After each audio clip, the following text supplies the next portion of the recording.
If you were being hunted by the most dangerous ocean animal to ever live, what would you do? This 50-ton apex predator makes Jaws look like a goldfish, and after 2 million years of waiting, it's ready to take back its spot at the top of the food chain. I hope you packed a brown bathing suit, because I'm here to break down the mistakes made, what you should do, and how to beat the monster shark in The Meg.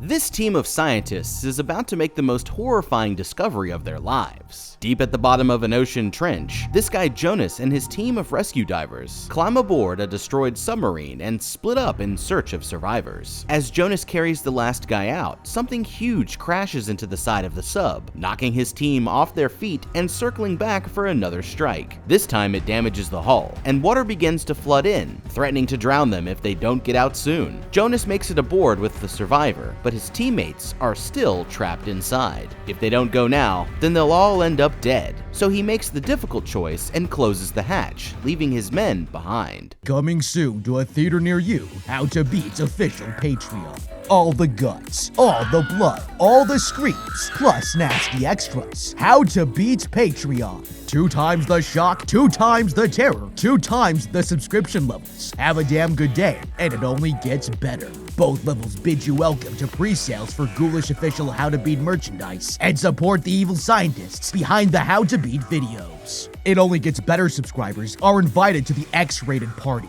Ad-free and uncensored videos too repulsive for all audiences are available on demand. How to Beat's Patreon. In space, no one can hear you scream, but on Patreon, everyone can see you bleed. How to Beat's Patreon. Join us if you dare. The rescue vehicle speeds away, and just in time, because this particular sub was loaded with nuclear warheads and set off a massive explosion that unintentionally killed their attacker, a bloodthirsty monster of a shark, the Megalodon. Okay, rescuing a sub-crew stuck thousands of feet below the surface is a hair-raising job, and that's before you find out that the ocean's most terrifying predator is lurking in the shadows. The Megalodon is the largest shark to ever stalk our planet's waters, estimated to reach nearly 60 feet in length and weigh up to 50 tons, making the modern great white look like a minnow by comparison. These nightmares of the deep ate adult whales for breakfast, and probably wouldn't even notice if they swallowed a human being whole. They were nature's perfect hunting machines, equipped with a mouthful of over 250 razor-sharp teeth that grew to 7 inches long and a bite force of nearly 40,000 pounds, the strongest in the entire animal kingdom. When it comes to disabled subs, there's a very limited window of time before the rescue mission becomes a recovery operation. You need to act quickly, but you also need to be sure that you know what you're getting into, since at those depths, any surprises could mean certain death, and the rescue team needed to use sonar to locate the wreckage. It's pretty hard to believe that the crew never mentioned being attacked by an actual sea monster, and even if that somehow wasn't brought up, the sonar scans should have definitely tipped the rescuers off. With the most advanced technology available at their disposal, a Goliath shark patrolling the area should have been pretty hard to miss, and they needed to come up with a plan to take it out before sending a rescue team into its path. Here's the plan. Before the rescue crew makes their descent, first we'll need to send down an underwater drone, followed by a single-person deep-diving sub specially modified to carry guided torpedoes. Once the drone lures the shark to a safe distance from the wreckage, the sub can come along and blow the creature to bits, clearing a path for our rescue team to do their thing without interruption. Jonas may have made it out alive, but he lost the rest of the crew in the process, and soon he'll get another chance to even the score. 5 years later, billionaire businessman Jack Morris takes a helicopter to his privately owned deep-sea research station, where he meets head scientist Dr. Zhang and his family. Along with Zhang's daughter Suyin, they take an elevator down to the underwater tunnels, and the owner is completely amazed. Suyin even attracted 2 humpback whales for the occasion, luring them in by playing whale songs. The station is an unbelievably scientific achievement, but in just a few hours, their research is about to turn deadly. Down in the control room, Zhang introduces him to the rest of the crew. There's Jax, the engineer, medical officer Dr. Heller, DJ the rover pilot, and Mac, the station chief. He's just in time to watch as a sub launches down towards the ocean floor, preparing to make a discovery that could change everything. Zhang believes that what seems to be at the bottom of the deepest part of the ocean is actually just a layer of freezing cold gas that could be hiding an entirely new world underneath. The sub crew reaches the bottom and presses forward through the cloud, but that was their biggest mistake. They don't realize it yet, but they've just entered the hunting grounds of the most terrifying predator to ever exist. On the other side of the barrier, they find an entire ecosystem of creatures living around the deep sea vents. The sub crew launches their rover, and DJ takes control as the vehicle scans the trench for species that have never been seen before. Just then, something huge appears on the sub's radar, and it's closing in on them fast. DJ turns up the lights to get a better look, but the rover is instantly taken by the creature and dragged away. It circles back around, and this time it slams into the sub, damaging the systems and leaving them stranded on the ocean floor with no communications back to base. Okay, these researchers never saw the Meg coming, but it definitely saw them, and that's the problem. Sunlight can't penetrate all the way down to the ocean floor, but that doesn't mean that it's completely dark down there. In fact, many species of underwater life use an adaptation called bioluminescence to create their own light through chemical reactions, which helps and hurts them in a variety of interesting ways. Some species, like the vampire squid, use glowing liquid to distract their predators and buy them a chance to escape, while others, like the famous angler fish, do the exact opposite, luring their prey to its death by drawing it in with a little ball of light that looks like it could be an easy meal to an unsuspecting scavenger. The scientists should have realized that venturing into the depths, while lit up like a Christmas tree, was guaranteed to attract the attention of any monsters that were lurking nearby. Instead of making themselves a big glowing target for every predator in the abyss, the team should have used this knowledge to come up with a safer plan. They could have dropped their deployable lights to illuminate the area before turning off the spotlights and switching over to a night vision display on their bubble screen, effectively making them much harder to see while still having the ability to observe their surroundings. It's not a foolproof plan, since sharks primarily hunt by hearing and smell rather than by sight, but anything that they could do to make themselves harder to detect would be worth it. Once a giant, unidentified creature appears on the radar and demolishes the rover, that's your cue to cut the lights, blow the ballast tanks, and jet up to the surface before it's too late. Since this crew of geniuses decided to sit around and try to get a better look at the sea monster, now they're stuck deeper than any person has ever gone before, with no chance but to sit there and wait for someone to do the impossible and come to their rescue. Fortunately, they know just the man for the job, but based on his track record, there's no guarantee that they're all going to make it out alive.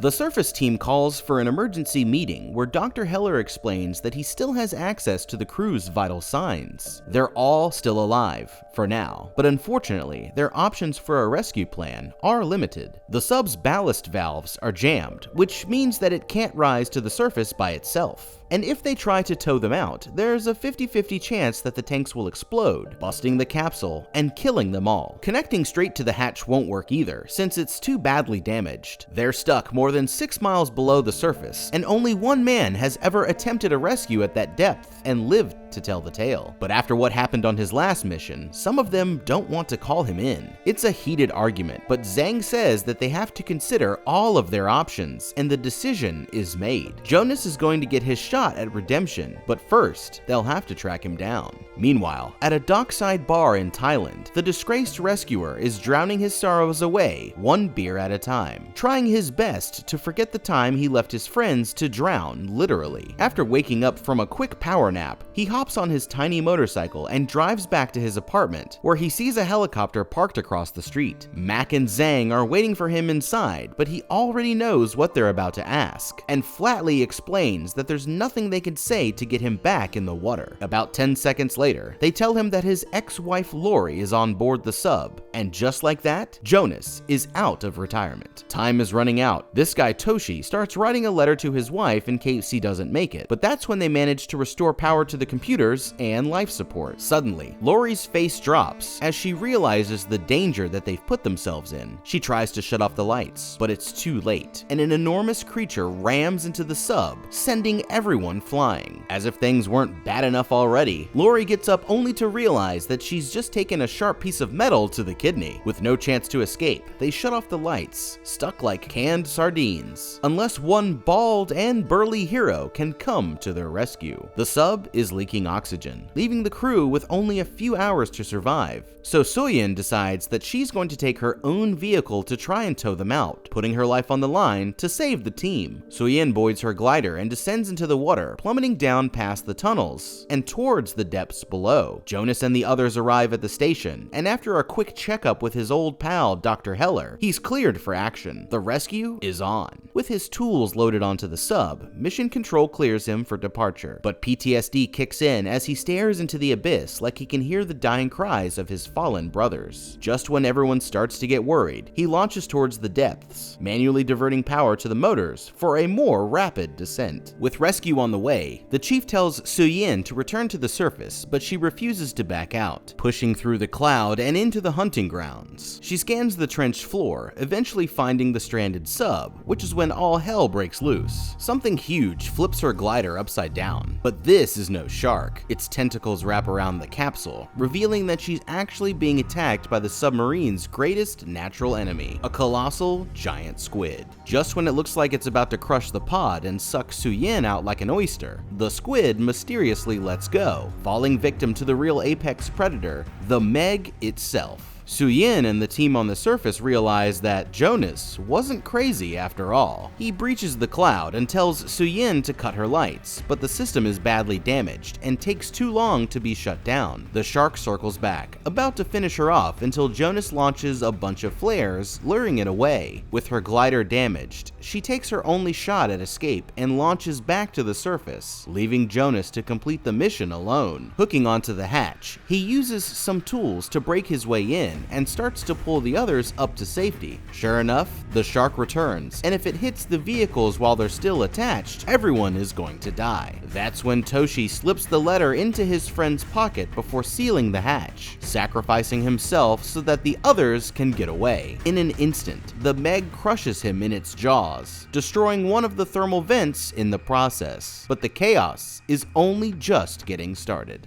Okay, is it just me, or are SpongeBob's neighbors looking a little rough these days? They may have saved 2 of the researchers, but they also lost a sub, a rover, and Toshi in the process. So it's not exactly time to pop the champagne and celebrate a job well done. The Meg is the real apex predator here, but you have to be prepared for anything. And if there's one thing any deep-sea sub mission can count on, it's that sooner or later a giant squid is showing up to the party. You could have the engineers design a system that would create an electric field from outside of the sub, zapping the monster when it tried to grab you with its suckers. If that's not exciting for you, then how about a giant remote-controlled chainsaw arm that you could deploy to cut the creature's arms off? Even simply covering the sub in spikes could do the job. If you're going to do sci-fi stuff at the bottom of the ocean, then it only makes sense to create some sci-fi weapons too. Now, when the creature attacked the rover, and then the sub, we found out that it's attracted to sources of light, which gives us some important information to work with. You need to reduce the beast's ability to see you as much as possible. Several species of deep-sea fish have managed to turn themselves ultra-black, giving them the ability to absorb over 99% of the light that hits them, and making them all but completely invisible to both predators and prey. To create a similar effect, scientists created a coating of carbon nanotubes called Vantablack, which absorbs light so well that it can make a 3-dimensional object appear as a flat 2-dimensional void.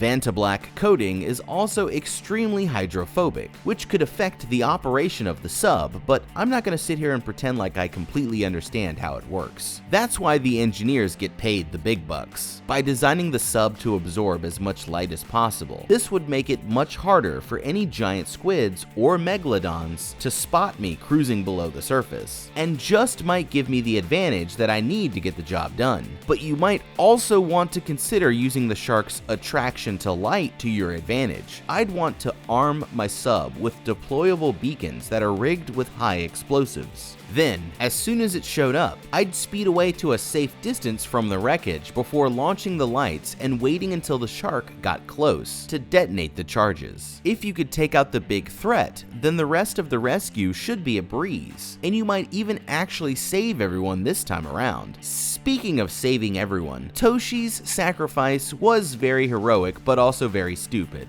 This might seem like a crazy idea, but when a 60-foot-long shark is bearing down on you, maybe try climbing faster? Letting the wounded lady go first is nice and all, but there's no such thing as chivalry when you're 30,000 feet underwater, and you can bet that I would have pushed her out of the way to make sure that I was the first one up. Let them give me dirty looks all the way back to the surface. What do I care? I'm quitting this job as soon as we're on dry land anyway, now that they've made their escape. Jonas probably thinks he'll be back in Thailand in time for happy hour, but the truth is that the Meg has other plans. Back on the surface, the crew gathers in the meeting room to decide what to do next. Zhang wants to take it slow, because although their discovery could change the world, it came at the cost of their friend's life. Morris chimes in that while they sit around thinking about what to do, the station is costing him millions of dollars, and they need to act fast before other scientists come along and take credit for their work. He's right, but Jonas isn't convinced, promising that the Meg will kill anyone who's dumb enough to go back down there. While the adults discuss the best way to turn a profit on the 50-ton killing machine, Mei Ying goes to play with her toys in the underwater tunnels, and she's about to realize that she isn't alone. As she wanders through an unfinished section, the Meg appears out of the shadows behind her, chomping the glass with its massive jaws. Upstairs, the adults can hear the crash and run to rescue the girl. She tells them there's a monster outside, and they turn around to see a massive bite mark in the glass. Mac approaches to get a better look as a huge creature bumps the window, but it's only the baby humpback. After a moment, they start to wonder what happened to the mom, and that's when the Meg returns, biting the whale in half before swimming out of sight. The team meets in the control room, where they realize that the destruction of the thermal vent created a hole in the freezing barrier. Although the gap was only temporary, it was large enough for dozens of sharks to swim through, and there's a chance that this Meg isn't the only one that got out. Jonas says that they need to find the shark and kill it, but Suyin wants to take the monster alive. Just then, the station receives multiple distress calls from nearby ships. Determined to finish what they've started, the crew boards a research vessel and heads for the source of the beacons. What they find isn't pretty. The boats are completely destroyed with no signs of survivors. Searching through the wreckage, they realize that the boats belonged to shark poachers who were killing the animals for their fins. Zhang comes up with a plan to use a shark cage to spear the Meg with a lethal amount of sedatives. But by the time they have their equipment ready, the shark will be long gone. So Morris chimes in that they should hit it with a tracker. It's a good idea, with just one tiny problem. They'll have to get in close to hit their target, and since the Meg is dangerously hostile to boats, someone is going to have to swim for it. Since nobody wants to volunteer, Jonas puts on his wetsuit and gets ready to come out of retirement for the second time in 24 hours. Okay, I know what you're thinking, and trust me, your ears do not deceive you. They really did just convince this guy to go for a swim with a megalodon. If it were anyone but Jason Statham, then you could verbally guarantee that they would be shark food in the blink of an eye. He's either very brave or really stupid, but since I'm neither of those, I'd want to come up with a different solution. And the way I see it, you've got a few pretty obvious options that don't involve taking a dip with a boat-eating behemoth. Since it's too dangerous to get the tracker onto the shark, what's stopping them from trying to get the device into the shark? Just put the tracker in some bait and fling it out there and hope that the Meg comes along and swallows it whole. Sure, it'll probably either be dissolved by its stomach acid or crapped out eventually, but they only need about 20 minutes to get the shark cage ready, so that should be plenty of time. If it doesn't work, then they're only out one tracker, and nobody has to risk their life in the process. It could also be possible to skip the tracker and shark cage altogether and just cut right to the chase of taking it out. Here's what I'm thinking. Since we know that the shark will attack any boat that cruises by, they could load up one of the lifeboats with explosives and send it out there as a decoy. The Meg chases the raft, you detonate the charges when it gets close, and boom! humans are back at the top of the food chain. If they went meg hunting without packing any high explosives, well, you get what's coming to you at that point. Option 3 is a bit less conventional but still worth a shot. Where all else fails, use a meat shield. And lucky for us, we happen to have a greedy billionaire on board who would be perfect for the job. Just tie him up with a rope, strap a lethal amount of sedatives to his chest, and push him overboard while you speed off into the sunset. Hopefully the shark would die from ingesting the chemicals, and since it's essentially Morris's fault that the thing escaped in the first place, you could kind of say that he deserved it. Whatever solution you could come up with, jumping in the water with nothing but a spear gun and plot armor wouldn't be my first choice, but that's exactly what Jonas is about to do. With the team looking on, he dives from the boat and swims out to meet the shark on its home turf, needing to get within 100 feet before he can take the shot. The beast descends below the surface, and Jonas pulls on his goggles to look around, but he can't see anything in the eerie darkness. It could be anywhere, and sure enough, the monster fish circles in closer, bringing itself within spear range. Jonas takes aim and fires his rifle, striking the shark with a clean hit. He's managed to do his part, but now he'll have to get back to the boat. The crew starts to tow him back in, but the vibrations quickly attract the Meg's attention, and suddenly, Suyin isn't the only one who thinks Jonas looks like a whole snack. Tossing his weapon, he swims for his life in a race that he has no chance to win, the boat hurtling forwards and pulling him through the water just out of the monster's reach. Suddenly, it dives below the surface, only to blast back up and leap out of the water for one last chomp as Jonas is pulled to safety. They congratulate him on making it back alive, but the battle is far from over. With the tracker online, Zhang and the doctor prepare the sedatives for phase 2 of their plan while Jonas inspects the cage. This time, Suyin volunteers to do the deed since he's an expert on shark anatomy and knows exactly where to strike. Putting on her equipment, she arms herself with the spear and plunges in. The crew chums the water, attracting a swarm of terrifying sharks that surround the cage, but suddenly they all disappear. Their radar shows the shark approaching, and it takes her by surprise, slamming into the cage from below. She watches as the massive beast circles around, but it retreats when she shines the laser in its eye, only to double back and grab the whole cage in its mouth, taking Suyin and the entire boat for an unexpected ride. The winch strains and collapses, narrowly missing 2 of the crew, while underwater Suyin takes aim, nailing the shark right in the soft tissue of its mouth. The poison is in. Circling around, it grabs the cage from the bottom, looking like it's about to swallow the entire thing with Suyin still inside. Jonas quickly puts on his gear, diving into the water and following the cable straight down towards them. Before he can get close, the Meg swims away, rotating the crane and sending Jax tumbling overboard. Feeling her hit the water, the shark releases the cage and turns towards the boat, causing Suyin to fall and crack her mask on the metal grate. Morris lowers in a rope ladder, pulling Jax to safety an instant before she almost became shark food. Suyin passes out from a lack of oxygen as the crane falls into the water, about to drag her down to her death until Jonas pulls her out just in time. Meanwhile, the crew uses the second crane to create a giant cable lasso, luring the shark with some bait. The plan works, stopping the shark just feet from Jonas and Suyin, although one of the researchers is knocked overboard in the process. Furious, the shark chomps at them with its last burst of energy, before finally coming to a stop and dying from the poison.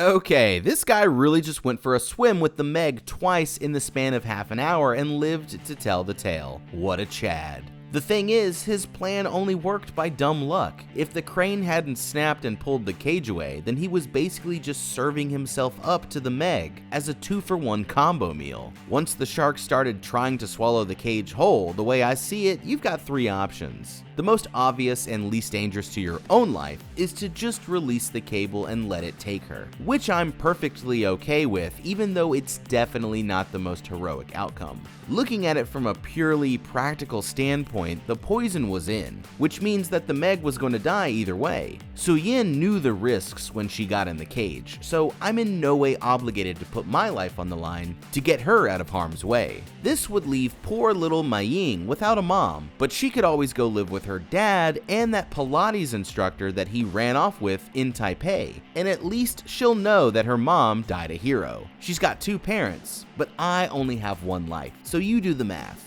Option 2 would be to do what Jonas did and just dive in the water, swim right at the Meg, and hope that it all works out for the best, which I'm definitely not going for. So that leaves us with our third plan, and again, I'm thinking that this would be a great time to use one of the lifeboats as a distraction. We saw that the shark was drawn away when Jax fell in the water, and then lured into the trap by the bait that the crew threw in. So there's a very good chance that getting it to chase one of the boats would have worked. Tie some chum to the back, jam the throttle, and send one of those rafts hurtling out to sea. And hopefully, the Meg would be attracted by the movement and scent of the bait and swim off to die somewhere far away, leaving you free and clear to take your time to get Suyin back out. Their plan worked, and this Meg is dead, but they're about to find out that there are still other fish in the sea. Later that day, Suyin wakes up in bed and thanks Jonas for saving her life a second time. Back outside, the crew has the Meg hung up with a cable, and this researcher leans in for a picture. It's all fun and games until the cable gives, scaring the man and sending him backwards into the water. They have a good laugh until Jonas realizes that the teeth on this shark don't match up with the bite marks on the tunnel back at the research station. But it's too late, and a shark 5 times larger than the one they caught bursts out of the darkness, swallowing the man whole before belly flopping directly on top of them. The boat capsizes, sending everyone flying into the water, and one by one they scramble for the safety of the upturned hull. Realizing that it's time to call in the big guns, Morris takes out his satellite phone and tells a team of mercenaries to track his location. Jonas pulls Zhang to safety, alive but seriously injured, while Jax and Dr. Heller scramble to get out of the water. With the shark closing in, the doctor realizes that they can't both make it and decides to sacrifice himself so that she can escape. His plan works, and the shark swallows him in one bite, leaving a bloody trail in its wake as the engineer joins the rest of the survivors. They hop on the lifeboats and try to speed away, but 10 miles from the wreck, the shark still won't give up the chase. That's when a military helicopter circles overhead, hitting the shark with a tracking dart before scaring it off with a burst from a rifle. They're almost home free, but sadly it's too late for Zhang, and he dies in his daughter's arms, just a few minutes from safety. Now the man who started it all has joined the others that were lost. Finally, the crew arrives at the safety of the research station, and Suyin gives her daughter a big hug, leading her away to tell her the bad news. In a meeting with the remaining crew, Morris tells everyone that he's informed the authorities about the Meg, and the Chinese government is sending 2 battleships to take it out. The issue is out of their hands, and he'll be closing the station until the shark is killed, with a ship arriving to evacuate the team in the morning. With the researchers satisfied for now, he sneaks above deck and boards a chopper, but as you might expect from a billionaire, he hasn't been 100% honest about his intentions. His ride out came with a special present, several bundles of high explosives rigged to act as depth charges. Since he can't afford to deal with the fallout from the Meg's rampage, he plans to hunt the shark down and take it out himself. Boarding a tactical boat, he and a team of mercenaries follow the chopper until it obtains a visual on the Meg swimming just below the surface. With their target acquired, they drop the charges, blowing the creature into smelly chunks. Pulling alongside the corpse, Morris sends one of his henchmen to collect the creature's teeth and watches as a swarm of sharks come to feed. Suddenly, they all disappear, and the guy returns with the news that the creature doesn't have any teeth at all. Realizing that they've accidentally killed a whale, Morris shouts for his crew to get them out of there, and they instantly slam on the throttle, only to send him spilling out of the back, leaving without noticing that their boss just went for a swim. He sees the Meg approaching and swims for safety, the beast chomping into the whale just a few feet away. Thinking that he's just escaped death, Morris pulls himself onto the carcass, but that's when the Meg returns, exploding from the water and claiming him as a side dish.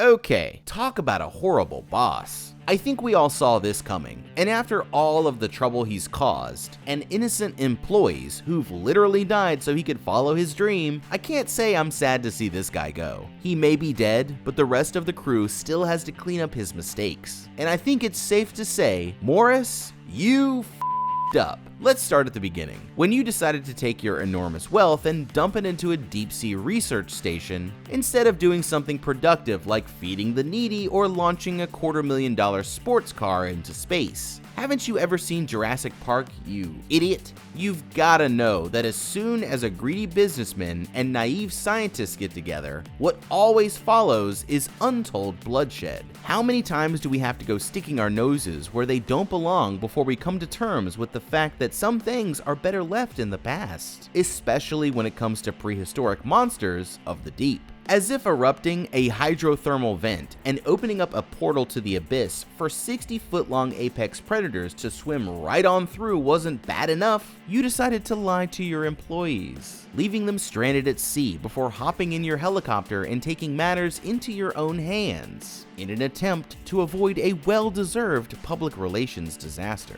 What a classic billionaire move. Screw everything up for the rest of us and then come with the excuses and try to cover up your involvement. You made it pretty easy to root for the bloodthirsty killing machine on this one, and I think we all enjoyed watching you receive your just desserts. In the morning, Mac rage throws his notebook when he realizes that Morris lied to them, never contacting the government to warn them since he wanted to keep the incident out of the public eye. Realizing that they need to act quickly before more innocent people are killed, Jonas rallies the team to take matters into their own hands, instructing Jax to hack into the tracker and locate the shark, while he and the others load up the evacuation ship for battle. Using the GPS, they figure out that the Meg is heading straight for Sanya Bay, home to some of the most crowded public beaches east of New Jersey. Mac tries to warn the local authorities, but they don't believe his story about a prehistoric shark stalking the waters, meaning that they'll have to put a stop to its rampage themselves. The plan is simple: lure the Meg to a shallow area near an island off the coast using whale songs and shoot it with an improvised torpedo. They climb into their subs, and there's not a moment to waste because the shark has just arrived at Sanya Bay, and it's about to turn this tourist trap into a meat grinder.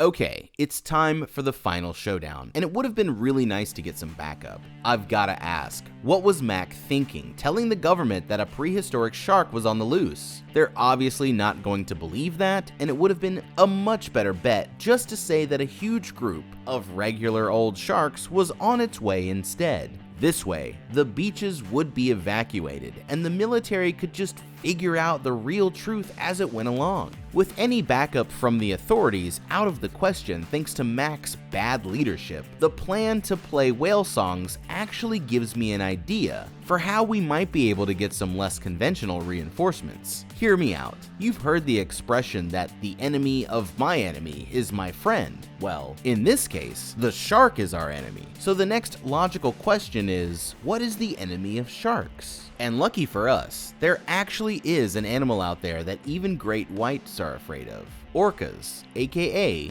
the killer whale. They didn't get that name by accident, and in fact, one pair of male orcas living off the coast of South Africa actually became famous for killing an unbelievable 17 sharks in one day. That's exactly the kind of killer instinct that we need if we're gonna take down the Meg. Now, as badass as they are, unfortunately, 1 or 2 orcas probably still isn't going to be much of a match for the Meg. But the good news is, these bad boys hunt in packs, or pods if you want to be scientifically correct. Typically, a pod of orcas can consist of anywhere from 5 to 30 whales, and on occasion, these pods will even combine to form groups of more than 100. As the numbers go up, the odds of the shark winning the battle go way down, and with enough whales on the scene, even the Meg wouldn't stand a chance. It's a long shot, but instead of playing humpback whale songs to lure the Meg in, I'd play orca songs to hopefully attract a pod of those beasts to the scene. Watching a gang of orcas fight the Meg would have been one epic battle, but it looks like Jonas is going to do what he does best and rely on dumb luck to get him by. The beach and water are crowded with swimmers, but they're all too busy having fun in the sun to realize that a prehistoric killing machine is circling them in. Swimming underneath a floating platform, it tangles itself in the chain and knocks off the tracking device, dragging these girls through the water as everyone starts to notice that something is horribly wrong. A woman yells, "Shark!" sending everyone scrambling for safety, but it's too late, and the Meg starts to pick them off by the dozen. Just as it's about to attack this group of swimmers, the crew drops a speaker playing whale songs into the water, and it turns to swim towards the source of the noise, where Jonas and Suyin are lying in wait aboard their heavily armed gliders. The shark appears from nowhere, nearly blindsiding Suyin, but she maneuvers just away in time. Jonas arms his torpedo, but he can't take the shot since the Meg is so close to their ship, and it turns around, chasing him through the reef. He dives into a tunnel system,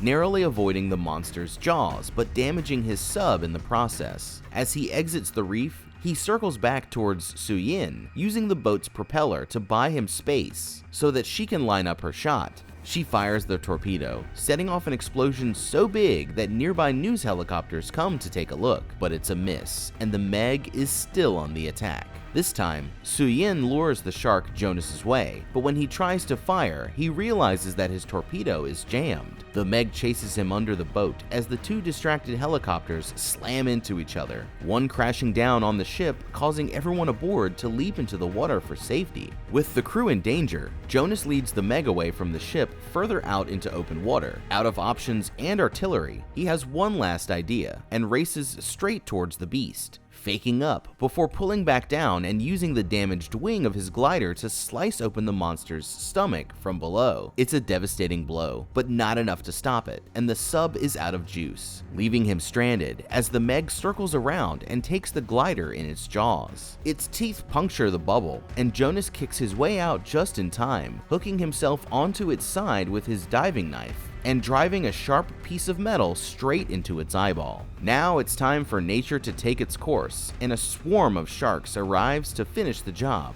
tearing the Meg apart just as Suyin comes to the rescue. The remaining crew are rescued by a passing yacht, where they all sit down for a cup of coffee and toast to surviving the insanity. It's over, and after a hard-fought battle, Jonas finally gets his chance to retire. That is, until the Meg returns. But what would you do if a genetically engineered, prehistoric, giant, mutated shark was swimming after you? Would you make like a school of fish and swim away with the rest of the scared people? Or would you pull a Jason Statham and punch that shark right in the face? Let us know in the comments down below. Thank you so much for watching, and make sure to check out the How to Beat playlist for more videos just like this.